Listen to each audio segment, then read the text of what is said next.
السلام عليكم ورحمة الله تعالى وبركاته.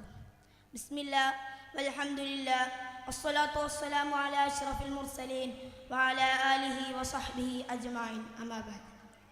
സ്നേഹമശരണമായ ശുഭദായകമായ അന്തരീക്ഷത്തിൽ മഹ്ഫിലെ മീലാദിനായി എത്തിച്ചേർന്ന പ്രിയപ്പെട്ട കൂട്ടുകാരെ, ഉസ്താദുമാരെ, രക്ഷിതാക്കളെ, വെറുപ്പും വിദ്വേഷവും പടരുന്ന ഒരു കാലത്ത് ചിരിയെ ആയുധമാക്കുന്നതിനെക്കുറിച്ച് പറയുന്നത് പോലും സാഹസികമായ ദൗത്യമാണ്. എങ്കിലും സ്നേഹ സൗഹൃദങ്ങളെ പറ്റിയും ചിരിയെ സംബന്ധിച്ചുമെല്ലാം തോരാതെ പറയേണ്ടതുണ്ട്. മദീനയിൽ ഒരാളുണ്ടായിരുന്നു.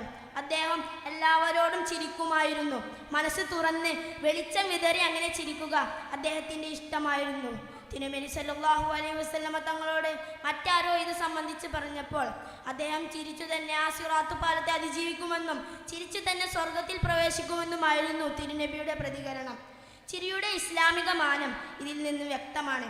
അതിലും മാനവും പരിഗണിച്ചുള്ള ചിരിയും പുഞ്ചിരിയുമെല്ലാം ദാനമായി കാണുന്ന ഇസ്ലാം സഹോദരന്റെ മുഖത്ത് നോക്കി നിറഞ്ഞു പുഞ്ചിരിക്കുന്നത് ദാനമായി കാണുന്ന ഒരു പ്രത്യേക ശാസ്ത്രത്തിൽ വിശ്വസിക്കുന്നവരാണ് മനുഷ്യബന്ധങ്ങളെ സ്ഥായി സ്വഭാവത്തിൽ നിലനിർത്തുന്നത്, മഞ്ഞുരുക്കുന്നത്, സൗഹൃദം പടർത്തുന്നത്, സ്നേഹോഷ്മളമായ ബന്ധങ്ങളെ സൃഷ്ടിക്കുന്നത്, പുനഃസൃഷ്ടിക്കുന്നത്. എങ്ങനെയാണ് നമുക്കിടയിൽ വെറുപ്പ് പടരുന്നത്? എന്തുകൊണ്ടാണ് സ്നേഹബന്ധങ്ങൾ തകരുന്നത്, സൗഹൃദങ്ങൾ ഉടഞ്ഞു വീഴുന്നത്? രാഷ്ട്രീയം, സമുദായം, മതം ഇതിൻ്റെയൊക്കെ പേരിൽ അടർന്നു മാറേണ്ടവരും ഭിന്നിച്ചു കഴിയേണ്ടവരുമാണോ നാം മനുഷ്യർ? ഏത് മതമാണ് മനുഷ്യരെ വെറുക്കാനും അവരോട് അകലം പാലിക്കാനും കൽപ്പിക്കുന്നത്? നമ്മുടെ രാഷ്ട്രീയം പരസ്പരം വെറുക്കുന്നതിന് കാരണമാകുന്നുവെങ്കിൽ അതിനെ പരിഷ്കൃത യുഗത്തിലെ പരിഷ്കൃത മനുഷ്യർക്ക് വേണ്ടി പുനഃസംഘടിപ്പിക്കേണ്ടതുണ്ട്. സാമുദായികമായ നമ്മുടെ പ്രവർത്തനങ്ങൾ സമുദായങ്ങളെ തമ്മിൽ അകറ്റാൻ കാരണമാകുമെന്നെങ്കിൽ തീർച്ചയായും ഈ പ്രവർത്തന രീതിയെക്കുറിച്ച് പുനരാലോചിക്കേണ്ടതുണ്ട്. കൊണ്ടും കൊടുത്തുമുള്ള, ചിരിച്ചും കളിച്ചുമുള്ള ആ പഴയ സാമൂഹിക ജീവിതത്തെ എത്രയും വേഗം നമുക്ക് തിരിച്ചു പിടിക്കേണ്ടതുണ്ട്. നമുക്കിന്ന് ഏറെ എളുപ്പത്തിൽ സാധിക്കുന്ന ഒന്നായി മാറിയിരിക്കുന്നു വെറുപ്പിന്റെ രാഷ്ട്രീയം, അപരവൽക്കരണം.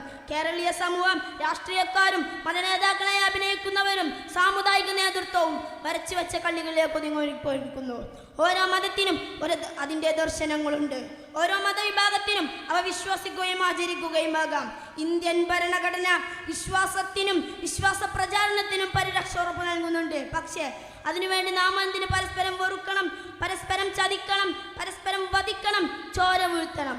സുഹൃത്തുക്കളെ, മനുഷ്യനാവാനാണ് നമുക്ക് ആദ്യമായി പരിശീലനം ലഭിക്കേണ്ടത്. നമ്മെ മനുഷ്യനാക്കാൻ മതത്തിന് കഴിയുന്നില്ലെങ്കിൽ ആലോചിക്കണം. മതത്തെ വായിക്കുന്നതിൽ എവിടെയോ നമുക്ക് പിഴവ് സംഭവിച്ചിരുന്നു. മതം വെറുപ്പ് പറയുന്നില്ല, അപരവൽക്കരണം പറയുന്നില്ല. അത് സ്നേഹത്തെക്കുറിച്ച് പറയുന്നു, സൗഹൃദത്തെക്കുറിച്ച് പറയുന്നു. അതിനുവേണ്ടി വാചാലമാകുന്നു. നാം മതത്തെ കേൾക്കാതിരിക്കുമ്പോൾ അഥവാ തെറ്റായി കേൾക്കാൻ ശ്രമിക്കുമ്പോൾ സ്വാഭാവികമായി ബന്ധം സംഭവിക്കുന്നു.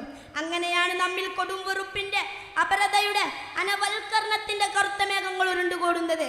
നമ്മുടെ രാഷ്ട്രീയ നിലപാടുകൾ രൂപപ്പെടുന്നത് മറ്റൊരു രാഷ്ട്രീയത്തോട് വെറുപ്പിൽ നിന്നാകുമ്പോൾ നമുക്ക് പിഴക്കുന്നു. നമ്മുടെ സാമുദായിക പ്രവർത്തനങ്ങൾ മറ്റൊരു സമുദായത്തെ തോൽപ്പിക്കാനാകുമ്പോൾ സമുദായങ്ങൾ തമ്മിൽ വെറുപ്പ് പടരുന്നു, പരസ്പരം ഫോബിയകൾ പടരുന്നു, നാം അറിയാതെ അകലുന്നു, സുഹൃബന്ധങ്ങൾ ഉയരുന്നു, സാമൂഹ്യ ബന്ധങ്ങൾ, അയൽബന്ധങ്ങൾ പതുക്കെയാണെങ്കിലും തകരുന്നു. അങ്ങനെ ഒരു കാലത്ത് ദൗർഭാഗ്യവശാൽ നമുക്ക് ജീവിക്കേണ്ടി വന്നിരിക്കുന്നു. നമ്മെ പരസ്പരം ആരോ അകറ്റുന്നു, നമ്മുടെ സൗഹൃദങ്ങൾ ആരെല്ലാമോ തട്ടിയെടുക്കുന്നു, നമ്മുടെ സ്നേഹബന്ധങ്ങൾ ചില കറുത്ത ശക്തികൾ തകർക്കാൻ ശ്രമിക്കുന്നു. സുഹൃത്തുക്കളെ, ഇവിടെയാണ് ചിരി ഒരു ആയുധമാകുന്നത്. അധികാരമോഹങ്ങൾക്ക് വേണ്ടി, രാഷ്ട്രീയ സ്വാർത്ഥതയ്ക്ക് വേണ്ടി വെറുപ്പ് പടർത്തുന്ന എല്ലാ ദുഷ്ടശക്തികൾക്കുമെതിരെ സ്നേഹത്തിന്റെ കാലത്ത് വീണ്ടെടുക്കാനായി ചിരി ആയുധമാക്കി നമുക്ക് പൊരുതേണ്ടതുണ്ട്. നാഥൻ അനുഗ്രഹിക്കട്ടെ. ആമീൻ. വആഖിറു ദഅവാനാ അൽഹംദുലില്ലാഹി റബ്ബിൽ ആലമീൻ. അസ്സലാമു അലൈക്കും.